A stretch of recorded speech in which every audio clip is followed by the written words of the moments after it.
નમસ્કાર મિત્રો, આજની વાર્તા છે વહુ. તું તારી મહેનતની કમાણી તારી નણંદ પર લૂંટાવી દે. સાંજનો સમય હતો. અર્પિતા ઓફિસેથી ઘરે પહોંચે છે. અચાનક જુએ છે કે બે માણસો તેનું ડિશવોશર મશીન લઈને બહાર જઈ રહ્યા છે. અર્પિતા ચોંકીને ઊંચા અવાજે બોલી, અરે, આ શું થઈ રહ્યું છે? ભાઈ સાહેબ, રોકાઓ. આ ડિશવોશર મશીન ક્યાં લઈ રહ્યા છો? તે દોડીને અંદર ભાગે છે અને સાસુજી, આ લોકો મારી વાસણ ધોવાનું મશીન લઈને કેમ જઈ રહ્યા છે?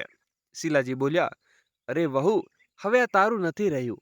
મારી દીકરીને આની જરૂર છે. તેનો નાનો છોકરો છે અને તેના હાથ પગ તંગ છે, અને તમે વિચાર્યું છે કે તારું આ મશીન ત્યાં કામ આવી જશે. અર્પિતા ગુસ્સામાં બડબડતા બોલી, સાસુજી, મારી પણ નોકરી છે. સવારથી સાંજ સુધી ઓફિસના તણાવમાં સહન કરું છું, અને આ મશીન મેં ખરીદ્યું હતું. કોઈએ મને ભેટમાં નથી આપ્યું. તે તરત જ મજૂરોને રોકે છે. કોઈ આને બહાને નહીં લઈ જાય. મારી પરવાનગી વગર આ મશીન આ ઘરમાંથી 1 ઇંચ પણ નહીં હાલે. શીલાજી ગુસ્સામાં લાલચોળ થઈને બોલ્યા, એટલી બધી ના કેમ પાડી રહી છે? તું નવું ખરીદી લેજે. તારા ઉપર તો નોટોનો વરસાદ થાય છે ને. શીલાજીની વાત સાંભળીને અર્પિતા ગુસ્સાથી લાલ પીળી થઈ ગઈ, અને પછી તેણે જે પગલું ભર્યું તે જોઈને શીલાજીના હાથ પગ ધ્રુજવા લાગ્યા. શીલાજી મંદિરની કીર્તન કરીને પાછા આવી રહ્યા હતા. ત્યાં તેમની વહુ અર્પિતાનો ફોન આવ્યો. મમ્મીજી, આજે મને ઓફિસેથી આવતા મોડું થશે, કારણ કે ઓફિસનો મારી એક મીટિંગ છે. આ સાંભળતા જ શીલાજી ગુસ્સામાં બોલ્યા, અરે, લાત માર એવી નોકરીને જે તને મોડે સુધી રોકી રાખે. ઘરના પણ 100 કામ હોય છે. ઓફિસ પછી આવે છે, પહેલા ઘરનું કામ હોય. શીલાજીની પૂરી વાત સાંભળ્યા વગર અર્પિતાએ ફોન કાપી નાખ્યો, કારણ કે તેને ખબર હતી કે પૂરી વાત સાંભળીને તેનો મગજ ખરાબ થવાનો હતો. હંમેશાની જેમ શીલાજી પણ શરૂ થઈ ગયા હતા. શીલાજી 7 વાગે ઘરે આવી ગયા અને બેસીને ઘડિયાળના સમય જોતા હતા. જોતા જોતા બરોબર લાગ્યા. એ જ સમયે તેનો પુત્ર શિવાંશ ઓફિસેથી ઘરે આવ્યો. માને બરબડતા જોઈને શિવાંશે કહ્યું, અરે માં, શું થયું? એકલા એકલા કોની સાથે વાત કરી રહ્યા છો? શીલાજીએ તેને ગુસ્સાથી જોયો અને કહ્યું, દિવાલો સાથે વાત કરીને, કારણ કે આ ઘરમાં માણસો તો રહેતા નથી. આ સાંભળીને શિવાંશ હસીને પૂછ્યું, કેમ, અર્પિતા નથી આવી હજી સુધી? શીલાનો મોં બગાડી કહેતા લાગ્યા, આજે ફરી ફોન કરીને કહેતી હતી કે મીટિંગ છે, થોડું મોડું થશે. જ્યારે જુઓ ત્યારે ઓફિસમાં મોડી આવે છે. આટલી મોડી રસોઈ બને છે અને આટલું મોડું જમીને મારું પેટ ગરબડ થઈ રહ્યું છે. શિવાંશ તેની માની વાત સાંભળીને ચૂપ થઈ ગયો, અને શીલાજી એકલા જ બોલતા રહ્યા, હા, હવે કેમ કંઈ બોલશે? વાત તારી પત્નીની થઈ રહી છે ને. આટલી વાર તારી પત્નીને કહ્યું કે નોકરી છોડી દે. અરે, મારો દીકરો કમાય છે તે, પણ મહારાણી પૈસા કમાઈને ખબર નહીં શું બનાવવા માંગે છે. લગભગ રાતના 9 વાગે અર્પિતા પાછી આવી તો શીલાજીએ જોતા જ ગુસ્સાથી બોલ્યા, બહુ, આજે આ છેલ્લી વાર કહું છું કે આ નોકરી છોડી દે. કોઈ બીજી નોકરી શોધી લે, જેથી તે સમયસર ઘરે પાછી આવી શકે. અર્પિતાએ પોતાના બેગ મૂકતા કહ્યું, આજની મીટિંગથી પ્રમોશન થવાનું હતું, એટલે મીટિંગ એટેન્ડ કરવી બહુ જરૂરી હતી. જ્યારે તમને ઓફિસની વાતો સમજમાં નથી આવતી, તો પછી તમે વચ્ચે કેમ બોલો છો? આ સાંભળીને શીલાજી તિલમિલાઈ ગયા. હા, મને તો એ અભણ સમજે છે. હું તો જાણે કંઈ જાણતી જ નથી. અર્પિતા પોતાની વાતને સાસુમાં અણદેખી કરીને રસોડામાં જતી રહીને જલ્દી તેને પનીર ભુરજી બનાવવાનું શરૂ કરી દીધું. અડધા કલાકમાં પનીર ભુરજી, સલાડ ને રાયતું ને પરોઠા તૈયાર થઈને જ્યારે સાસુમાં સામે ખાવાનું લઈને આવી, તો તેણે તરત જ ઘડિયાળમાં સમય જોયો અને અકળાઈને કહેવા લાગ્યા, દુનિયાના બધા લોકો જમીને સુવા જઈ રહ્યા છે, અને આપણા ઘરમાં હવે ખાવાનો સમય થયો છે. આખરે ક્યાં સુધી આવું ચાલશે? હું ઘરડી છું, મને મોડેથી ખાવાનું પચતું નથી. અરે મમ્મીજી, ઓછામાં ઓછું શાક કાપીને લોટ બાંધીને રાખી તો શકતા હતા ને. પણ તમારાથી એ પણ ન થયું. હા વહુ, તું ઓફિસમાં મજા કર ને આ ઉંમરે તારું ભોજન કીર્તન છોડીને બસ આખો દિવસ કિચનમાં વેતરું કરું. મારી ઉંમર છે કામ કરવાની. સાસુમાની વાત સાંભળીને અર્પિતા નજર નમાવીને ચૂપચાપ રસોડામાં જતી રહી. અર્પિતાએ ગુસ્સો આવી ગયો હતો, પણ તે જલ્દી પરોઠા બનાવવા લાગી હતી. તેણે ઝડપથી શિવાંશને ખાવાનું આપ્યું અને પોતે પણ ખાવા બેસી ગઈ. ખાતા ખાતા શિવાંશે પોતાની શિવાંશ, હું જોઈને મોડી નથી આવતી. મને નોકરી પણ તારી મદદ કરવા માટે જ કરી રહી છું. આટલું મોડું આવ્યા પછી પણ મેં રસોઈ બનાવી છે. પણ મમ્મીજી કંઈ સારું નથી લાગતું. મમ્મીજી સુમન દીદીને સમય પણ કેટલું મોડેથી જમતા હતા. અહીં સુધી કે પોતાની દીકરી સાથે રાત્રે 12 વાગ્યે જમી લે છે. પણ જ્યારે મારી નોકરીની વાત આવે છે ત્યારે તેમનું પેટ ખરાબ થઈ જાય છે. મમ્મીજી તો ચાહે છે કે હું નોકરી છોડીને બસ ઘરના કામ કરું. પણ સાચું તો એ છે કે તેમને ખુશી ત્યારે પણ નહીં થાય. અર્પિતા પોતાના મનના બધો બડા શિવાંશ સામે કાઢી રહી હતી. શિવાંશે કહ્યું, અર્પિતા, શાંત થઈ જા. હવે માની ઉંમર થઈ રહી છે. તેને ખબર છે કે તે સુધારી શકતા નથી. પણ તેને ક્યારે દીકરી નથી સમજી શકવાના. એટલે સમજતી તો કરવી પડશે. અરે, હું એ જાણું છું કે એ કારણે ચૂપ છું. શીલાજી રસોડામાં કોઈ કામથી ગયા તો બહાર આવીને બોલ્યા, વહુ, સિસકા ઢગલા એડા વાસણ પડ્યા છે કે ગંદા વાસણ છોડીને સૂતી નહીં. કાલે રાત્રે પણ તે વાસણ નહોતા ધોયા અને સવારે ઉઠીને ધોતી હતી. આ રીતે ગંદા વાસણ છોડીને સૂવો તે સારું સુકન નથી હોતું. અર્પિતાએ ગુસ્સામાં પોતાના પતિ તરફ જોયું અને ધીમેથી બોલી, આખો દિવસ આરામ કરતા રહે છે. જો થોડા વાસણ ધોઈ લેશે તો તેમનું શું જતું રહેશે? ગડપણમાં વધારે બેસી રહેવું પણ સારું નથી હોતું. હું સવારના કામ બપોરના કામ કરી જાઉં છું અને ઓફિસથી પાછી આવીને પણ કામ કરું છું. શું મમ્મીજીને દેખાતું નથી? 2-4 ગ્લાસ ધોઈ દેશે તો કઈ તેમના હાથ દુખવો થશે? એ સમયે શિવાંશે પોતાની માને કહ્યું, મમ્મી, એક કામ કરીએ. કાં તો તમે ઘરના કામમાં અર્પિતાને મદદ કર્યા કરો, નહીં તો આપણે એક કામવાળી રાખી લઈએ જે સાફ સફાઈ અને વાસણ કરી દેશે. આ સાંભળીને સાસુમાનો ગુસ્સો આવી ગયો. અચ્છા, તું તો રોજ વાસણો છોડીને સૂઈ જશે, કારણ કે કામવાળી તો સવારે આવશે અને મારા ઘરમાં આવું બિલકુલ મંજૂર નથી. પોતાને ઘરમાં કામ પોતે કરતો જોઈએ. નોકર ઉપર છોડવાની જરૂર નથી. યાદ છે, પાછલી વખતે કામવાળી રાખી હતી તો કેટલી વસ્તુ ઘરમાં ગાયબ થઈ ગઈ હતી. પણ માં, દરેક કામવાળી એક સરખી નથી હોતી. તમે નજર રાખજો ને. તું બહાર જઈને જલસા કરીશ, કોફી પીશ, મીટિંગ કરીશ અને હું અહીં બેસીને કામવાળી ઉપર નજર રાખું. મારાથી આ જાસૂસીનું કામ નહીં થાય. દોસ્તો, આગળ વિડીયો શરૂ કરીએ એની પહેલા વિડીયોને લાઈક કરી અને ચેનલને સબસ્ક્રાઇબ કરવાનું ભૂલશો નહીં. સમજ્યા મમ્મીજી? આને જાસૂસીની પણ જવાબદારી કહેવાય. તમે ઘરના મુખિયા છો. તમારી નજર રહેવી એટલે ઘર સુરક્ષિત રહેવું. નહીં તો પછી તમે વાસણ ધોઈ લો. શીલાજીએ ગુસ્સામાં અર્પિતા તરફ જોયું ને કહેવા માંગે છે, હવે તું તારી પાસે વાસણ ધોવડાવીશ આ ઉંમરે? જોઈ લે શિવાંશ, વહુના ઘરમાં રહેવા મને વાસણ ધોવા પડશે. અર્પિતા થાળીમાં ચમચી પટાડીને ગુસ્સામાં ઊભી થઈ ગઈ અને, મમ્મીજી, મને તમારા દીકરાના હોવા કરતાં કમાવું પડી રહી છે. શું તમે આ વાતોને ક્યારેય ખ્યાલ નહીં કર્યો છે? આવા સાંભળતા શીલાજી બોલ્યા, તો શું જરૂર છે નોકરી કરવાની? કાલે છોડી દે ને. મારા દીકરાના એટલી તાકાત છે કે તેને બેસાડીને ખવડાવી શકે છે. હવે તે અર્પિતનો પારો પણ હાલી રહ્યો ગયો હતો. મમ્મીજી, તમને ખબર છે કે નોકરી કેમ કરી રહી છે? તમારી દવાનો ખર્ચો અને તારી પરણેલી દીકરી જમાઈનો ખર્ચો ઉઠાવવા માટે મારે નોકરી કરવી પડે છે. કારણ કે તમે તમારી દીકરીને અવારનવાર કંઈક ને કંઈક આપતા રહો છો, જે મારા પતિના ખિસ્સા ઉપર ભારે પડે છે. અને તમે તમારી દીકરીને સોનાનો હાર આપવા માટે મારા પતિ પર લોન કરાવી દીધી છે. પાછલી વખતે મારું વોશિંગ મશીન ઉપાડી દીધું હતું. શીલાજી વહુની વાતો કોઈ જવાબ ના આપી શક્યા તો પગ પછાડતા પોતાના રૂમમાં જતા રહ્યા. અર્પિતાએ શિવાંશ તરફ જોઈને કહ્યું, શિવાંશ, હવે કંઈ નિર્ણય લેવો જ પડશે. હું રોજ ઘરની કચકચથી કંટાળી ગઈ છું. આટલી થાક્યા પછી મારા માટે વાસણો ધોઈને સૂકવું શક્ય નથી. અને સવારે ઉઠીને શું કરું? કેટલી થાકી જાઉં છું. હું કામવાળી તો રાખી શકું છું ને. પણ તે દર મહિને પૈસા આપવા કરતાં સારું છે કે હું એક વાસણ ધોવાનું મશીન કેમ ના ખરીદી લઉં? પછી મમ્મીને પણ કામવાળી પસંદ નહીં આવે ને.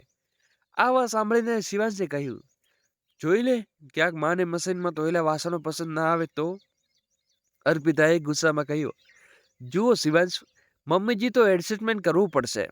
જ્યારે મશીન આવી જશે તો કંઈ નહીં કરી શકે. બીજા દિવસે ઓફિસની રજા મળ્યા પછી અર્પિતા ડિશવોશિંગ મશીન જોવા જતી હતી. તેણે શિવાંશને પણ ત્યાં જ બોલાવી લીધો અને બંનેને એક મશીન પસંદ કરી લીધું. જ્યારે બંને ઘરે આવ્યા તો શીલાજીએ જોયું તો અર્પિતાના હાથમાં મીઠાઈનું બોક્સ છે. શીલાજી સમજી ગયા કે કાં તો આજે કઈ ખાસ વાત છે કે ઘરમાં મીઠાશ આવી રહી છે. અર્પિતા હસીને કહ્યું, મમ્મીજી થોડી વાર રાહ જુઓ, હમણાં ખબર પડી જશે. થોડી વાર પછી જ્યારે મશીન ઘરે આવ્યો તો જોઈને શીલાજીને શિવાંશ અને અર્પિતા ઘોરે ઘોરીને જોવા લાગ્યા. આ શું છે? આ કયું મશીન મંગાવ્યું છે? શિવાંશે હસીને કહ્યું, મમ્મી હવે ના તો ઘરમાં નોકર રાખવો પડશે કે ના કોઈ બીજાની વાસણ ધોવા પડશે. વાત સાંભળીને શીલાજીના ચહેરા ઉપર હેરાન ફેરવા લાગી. તો અર્પિતાએ કહ્યું, મમ્મીજી આ વાસણ ધોવાનું મશીન છે. જમ્યા પછી દરેક વાસણ આમાં મૂકી દઈશું અને બધા વાસણ ધોઈ નાખશે. આનાથી કામવાળીની પણ જરૂર નહીં પડે અને માને પણ વાસણ નહીં ધોવા પડે. હવે તો શીલાજીનો ગુસ્સો સાતમા આસમાને પહોંચી ગયો. શિવાંશ, એવી તો કઈ લોટરી લાગી ગઈ છે? આટલું મોંઘું મશીન ખરીદી લાવ્યો અને આ તો મોટા ઘરની વાતો છે.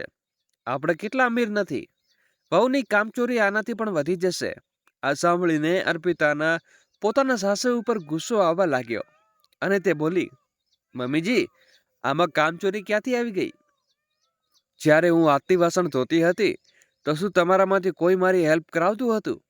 મેં મારી સુવિધા માટે મારા પૈસાથી આ મશીન ખરીદ્યું છે, જેથી મને ઓફિસ જવામાં સરળતા રહે, કારણ કે મારો કેટલો સમય વાસણ ધોવામાં જતો હતો. શીલાજીએ મોં બગાડીને કહ્યું, અને પોતાના પૈસા છે એટલે પોતાનો આરામથી જોઈ લે છે. શિવાંશે અર્પિતાને ઈશારો કર્યો અને અર્પિતા ચૂપ થઈ ગઈ અને પોતાના રૂમમાં જતી રહી. આ રીતે જ્યારે એક અઠવાડિયું થઈ ગયું તો શીલાજીએ વાસણ ધોવાનું મશીન પસંદ આવવા લાગ્યું. તેમણે શિવાંશ પાસેથી એક ચલાવતા પણ શીખી લીધું અને કહેવા લાગ્યા, આજકાલના માણસોએ આ મશીનને આળસુ કરી દીધા છે. બધું કામ તો મશીન કરી દે છે, માણસ બેસીને આરામથી ખાય છે અને વજન વધારે છે. શિવાંશે હસીને કહ્યું, મમ્મી અમારા જેવા નોકરીવાળા કરતા આ મશીન વરદાન છે. હવે ગમે તેટલો મહેમાન ઘરમાં આવી જાય પણ વાસણોથી પંચાત નહીં રહે. બીજા દિવસે રવિવાર હતો તો શીલાજીએ અર્પિતને કહ્યું, વહુ કાલે તારી નણંદ આવી રહી છે. કાલે રવિવાર છે ને, તો જમાઈરાજ સાથે સુમન પણ આવી રહી છે. બપોરનું ખાવાનું નહીં ખાઈ જશે. સરસ તૈયાર કરી લેજે. અર્પિતા ગુસ્સામાં ધીમેથી બરબડતી બોલી, હા બાકી બધા માટે રવિવાર છે, બસ અમારો જ રવિવાર નથી હોતો. બધાને રવિવારના દિવસે ફરવું હળવું હોય છે, પણ એક જ હું જ છું જેના માટે કોઈ રવિવાર નથી. શીલાજી બોલ્યા, કોને સંભળાવી રહી છે? અરે મારી દીકરી ક્યારેક તો આવે છે ને, જ્યારે આવે છે ત્યારે કાળજે સાપ લટવા લાગે છે. હવે તો વાસણ ધોવાનું મશીન આવી ગયું છે ને, તારે ક્યાં વાસણ હાથથી ધોવા પડશે? ખબરદાર જે મારી દીકરીને જોઈને મોં બગાડ્યું છે તો કાલે ચૂપચાપ સરસ નાસ્તો અને રસોઈ તૈયાર રાખજે, કારણ કે જમાઈ રાજ પણ આવશે. અર્પિતાએ રૂમમાં જઈને શિવાંશને કહ્યું, શિવાંશ હું તો વિચારતી હતી કે કાલે મોડે સુધી ઊંઘીશ. સાંજે મારી બહેનપણીના લગ્નમાં જવાનું છે, પણ મમ્મીજી તો પહેલાથી જ એવી નાટકબાજી લગાવી દીધી છે કે હું મોડે સુધી ઊંઘી પણ નથી શકતી. શિવાંશ આ વાત સાંભળીને હસવા લાગ્યો અને બોલ્યો, દીદી તો સાંજ સુધી જતી રહેજે ને, તું ચિંતા નહીં કર, પછી આપણે સાંજે જ્યારે બહેનપણીના લગ્નમાં ચાલ્યા જઈશું. અર્પિતાએ મોં બગાડીને કહ્યું, તમારી આ વાતો દિલ હલાવવા માટે સારી છે, કારણ કે એક ટાઈમ તમારી મમ્મી આપણી બધી યોજના ઉપર પાણી ફેરવી દે છે અને છેલ્લે આપણે ઘરમાં જ રહેવું પડે છે. શિવાંશે અર્પિતાનો હાથ પકડીને કહ્યું, અરે અર્પિતા, કાલે હું એવું પણ નહીં થવા દઉં. તો જોઈ લેજે ને, આપણે પક્કા લગ્નમાં જઈશું. બીજા દિવસે અર્પિતા સવારે 7 વાગે ઉઠી ગઈ અને નાહી ધોઈને બધું તૈયાર કરવા લાગી. સવારના 10 વાગ્યે તેની નણંદ સુમનને આવી ગયા. તો શીલાજી તેને આવતા જ કહ્યું, ચાલો બેટો, હું તમને વાસણ ધોવાનું નવું મશીન બતાવું, જેના વિશે મેં તને ફોન ઉપર બતાવ્યું હતું. સુમન પણ પોતાની મા સાથે રસોડામાં જતી રહી અને પાછળથી તેનો પતિ રાજન પણ આવી ગયો. વાસણ ધોવાનું મશીન જોઈને સુમન હેરાન થઈ ગઈ અને બોલી, મમ્મી આ તો કાફી મોંઘું લાગી રહ્યું છે. લાગે છે કે ભાઈ ભાભીનો પગાર સારો એવો છે. શીલાજીએ હસીને કહ્યું, મારો દીકરો ઘરની દરેક વસ્તુનું ખ્યાલ રાખે છે. કામવાળી પર નિર્ભર રહેવાને બદલે તેને મશીન ખરીદી લીધું અને હવે તો વહુને પણ રાત્રે વાસણ નહીં ધોવા પડતા. બધા વાસણો મશીનમાં મૂકી દે છે અને પછી મશીન પોતાનું કામ કરી દે છે. આ સાંભળતા જ સુમન અર્પિતાની બળતરા થવા લાગી. મમ્મી ભાભી તો કામવાળી પણ લગાવી શકતા હતા, પણ તોય મશીન ખરીદી લીધું. અને મને જુઓ, મને આ વસ્તુની કેટલી જરૂર છે, કારણ કે મારો બાબો નાનો છે, મને કામવાળી નથી કરવા દેતા.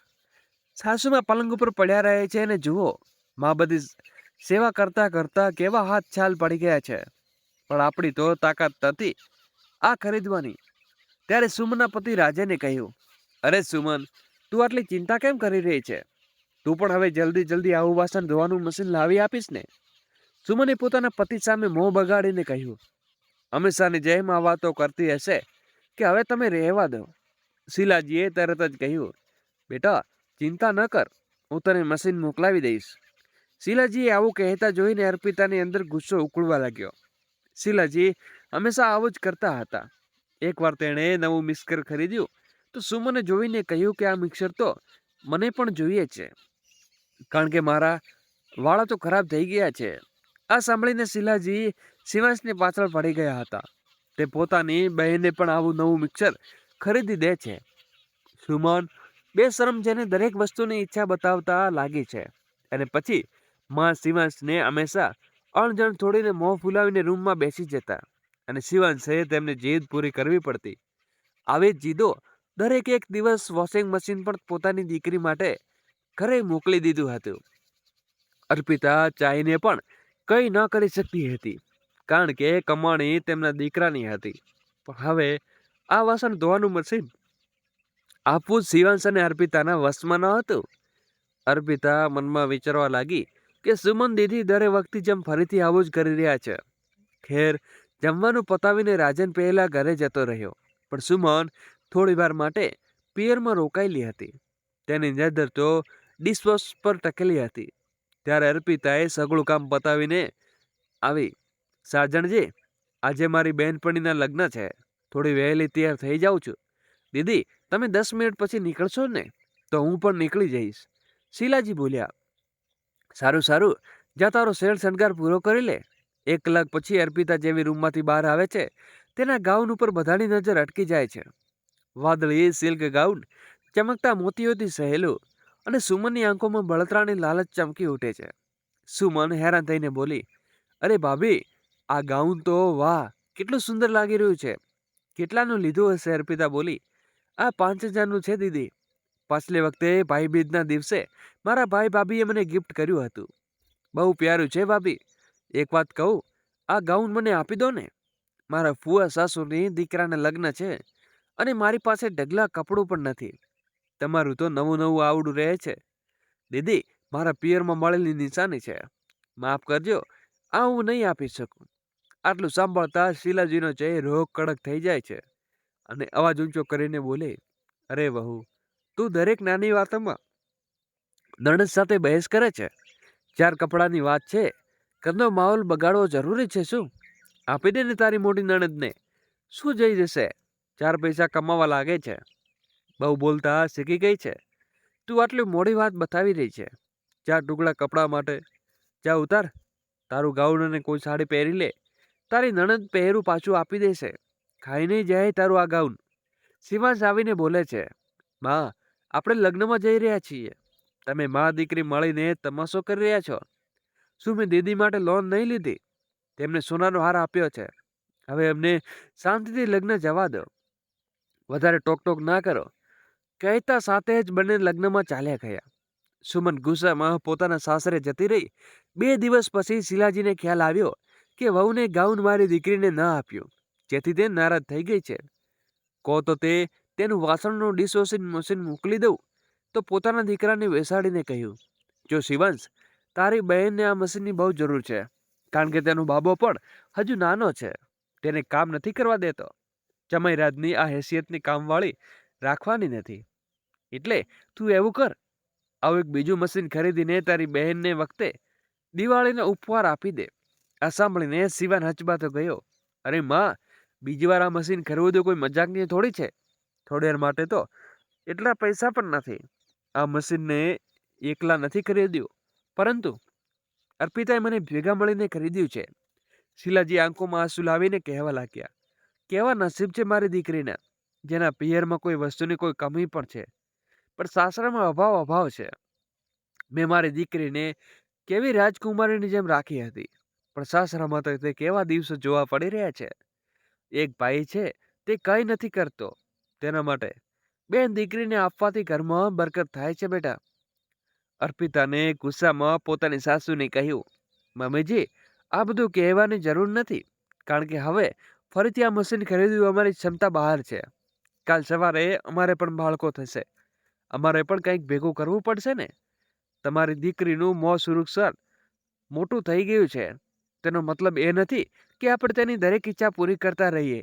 આટલું કહીને અર્પિતા પોતાના રૂમમાં જતી રહી હતી અને શિવાંશ પણ ચૂપચાપ ઉઠીને જતો રહ્યો. બંનેના ગયા પછી શીલાજીએ ગુસ્સાનો ખોર વધી ગયો અને તે આ ઘરમાં કોઈ પૂછતું જ નથી કે કેવી વાતને ટાળીને ચાલ્યા ગયા. પણ હું આ મશીનને મારી દીકરીના ઘરે પહોંચાડીને જંપીશ. નવું ભલે ન લાવે, પણ હું આ મશીનને તેના ઘરે જરૂર મોકલીશ. શીલાજી બંને સામે હવે ગુમસુમ બેસી રહ્યા હતા. અર્પિતા અને શિવાંશ સમજતા હતા કે આવું કેમ કરી રહ્યા છે, પણ કંઈ પૂછીને વાત છેડવા ન હતા માંગતા. ભલા શીલાજીના ગુસ્સાનો શિકાર બને. એક દિવસ અર્પિતા ઓફિસેથી વહેલી પાછી આવી ગઈ તો દરવાજા ઉપર પહોંચતા તેની ફાટેલી આંખો ફાટેલી જ રહી ગઈ, કારણ કે બે લોકો તેના ડિશવોશિંગ મશીનને ઘરમાંથી બહાર કાઢી રહ્યા છે. અને તેમને જોતા કહે અને ગભરાઈને બોલી, અરે આ ક્યાં લઈ જયા છો અને કોને પૂછીને લઈ જયા છો?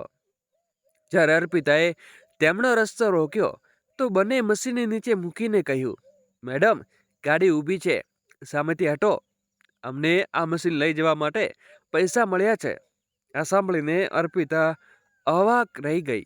તેમણે એક લોકોને 5 મિનિટ રોકાવા માટે કહ્યું અને સીધી અંદર જઈને શીલાજી સામે જોતા બોલી, મમ્મીજી, આ શું થઈ રહ્યું છે? મશીનમાં કંઈ ખરાબી આવી ગઈ છે શું? તે લોકોએ તેમને લઈ જયા છે. આ સાંભળતા શીલાજી બોલ્યા, અત્યારે મારી દીકરી વાપરશે, તેનો બાબો નાનો છે, તેને વાસણ ધોવામાં ટાઈમ નથી મળતો. દોસ્તો, અર્પિતા તરત જ બોલી, મમ્મીજી, મારી પણ એક નોકરી છે અને મેં પણ મારો સમય બચાવવા માટે આને ખરીદ્યું હતું. હવે તમે આને આમ કેવી રીતે મોકલી શકો? અર્પિતાએ તરત જ માણસોને રોકી લીધા અને શીલાજીએ ગુસ્સામાં બોલી. શીલાજીએ કહ્યું, એટલા માટે કકળાટ કરે છે? તું શું નવું ખરીદી લેજે. શીલાની વાત સાંભળીને અર્પિતા ગુસ્સામાં લાલ પીળી થઈ ગઈ. શું તમારી દીકરીનું પેટ અહીંથી કંઈ લીધા વગર નથી ભરાતું? આટલું મોટું મશીન તમે તેને ઉપાડીને આપી રહ્યા છો? મમ્મીજી, કોઈ મજાક છે શું? જો દીદીની ખરીદવાની ક્ષમતા નથી તો શું અમારી વસ્તુ પર નજર રાખશે? અર્પિતાએ પેલા બે લોકોને પાછા જવા કહ્યું અને મશીનને પાછું અંદર મૂકવા દીધું. શીલાજી ગુસ્સામાં બોલ્યા, અરે, એકની એક નણદ છે તારી, શું તું આ મશીનમાં ના આપી શકે? તું તો પોતે પૈસા કમાય છે, તો બીજું ખરીદી શકે છે. આ સાંભળીને અર્પિતા બોલી, પૈસા છે, પણ તારી દીકરીને પણ લૂંટવા માટે બિલકુલ નથી. આજ સુધી ન જાણે કેટલી વસ્તુઓ તમારી દીકરી અહીંથી લઈ ચૂકી છે. હું સાડી ખરીદ્યું તો તેને સાડી જોઈએ છે, અમે મિક્સર ગ્રાઉન્ડ ખરીદ્યું તો તેને પણ જોઈતું હતું. અરે, અમારે ખરીદીને આપવું પડ્યું હતું. આવા ન જાણે કેટલી વાર તમે અમારા ઘરના ડબલ સામાન ખરીદ્યો નહીં તો તમારી દીકરી ઉપાડીને લઈ જશે. અમે આ ઘર છે, કોઈ ધર્મશાળા નથી, અને ના તો અમે કોઈ મફતની સેવા ખોલી રાખી છે. તમારી દીકરીને ખબર નથી કે હું આખો દિવસ ઓફિસમાં કેટલી મહેનત કરું છું. આખરે પણ અમારા ભવિષ્ય માટે પૈસા રાખવાના છે. આખરે ક્યાં સુધી તમારી દીકરીને અહીંથી કરી લઈ જતી રહેશે? જેનાથી વધારે મશીનની જરૂર મને નહોતી, કારણ કે મારી પાસે વાસણ ધોવા માટે ટાઈમ નથી. પણ તમારી દીકરી પાસે તો ઘરમાં રહીને પણ વાસણ ધોવાનો ટાઈમ નથી. મારાથી તો તમે કહેતા હતા કે તમારા સમયમાં 4 ટાઈમ ઢગલો વાસણ ધોતા હતા. તો શું આ વાત તમે તમારી દીકરીને નહીં બતાવી? જરા તેને પણ પોતાના અનુભવ બતાવો. શું આ બધું ફક્ત વહુને જ બતાવવા પડે છે? આજે તો અર્પિતા એ રીતે ત્રાડ પાડી રહી હતી તે જોઈને શીલાજીના મોં ઉપર તાળું જ વાગી ગયું હતું. અર્પિતા ગુસ્સામાં બોલતી જતી હતી અને શીલાજી ખામોશ બેઠા હતા. છેલ્લે તેને કહ્યું, જો તમારી દીકરીને મશીન જોઈએ તો તેને નોકરી કરે. જેમ હું રાત દિવસ કામ કરીને ખરીદું છું. બાકી એટલા જ પગે પથારે જેટલી તેની 16 ચાદર હોય છે. તે એક વાત સાંભળી લો, જો તમે આ મશીન મોકલ્યું તો આજથી તમે વાસણ ધોશો, અને વોશિંગ મશીન મોકલ્યું છે ને, જેને કપડાં પણ હવેથી તમે જ ધોશો, અને મિક્સર ગ્રાઉન્ડ પણ ગયું છે, એટલે ચટણી પણ હવે તો શીલાબાજ અને ફાટા વલ્ટરના વટ બનાવશો. શું કોઈ કામ નહીં કરું? આ ધ્યાન રાખજો મમ્મીજી. અર્પિતાની વાતો સાંભળીને શીલાજી સહડમી ગયા. રકે સાચે જ વહુ મારી પાસે બધા કામ ન કરવા માંડી જાય. હવે તેમને લાગવા લાગ્યું કે ખેર અર્પિતા સાચું તો કહી રહી છે. જેટલી પોતાની પહોંચ હોય પગ જેટલા જ પાથરવા જોઈએ.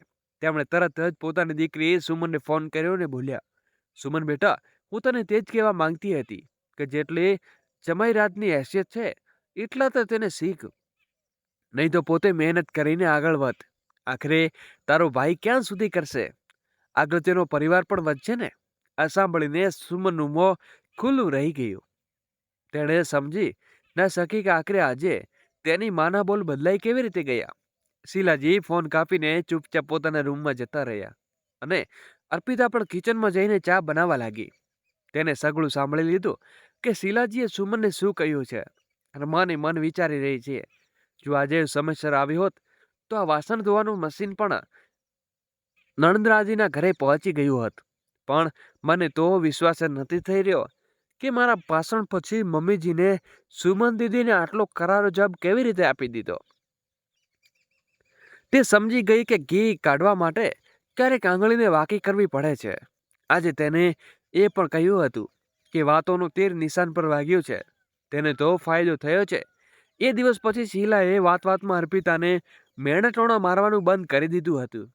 તેમના અંદર આ બદલાવની શિવાંશને હેરાન થતો.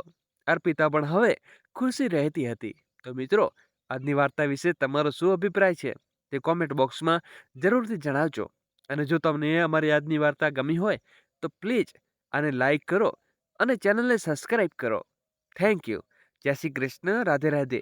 ફરી મળીશું નવા વિડીયો સાથે.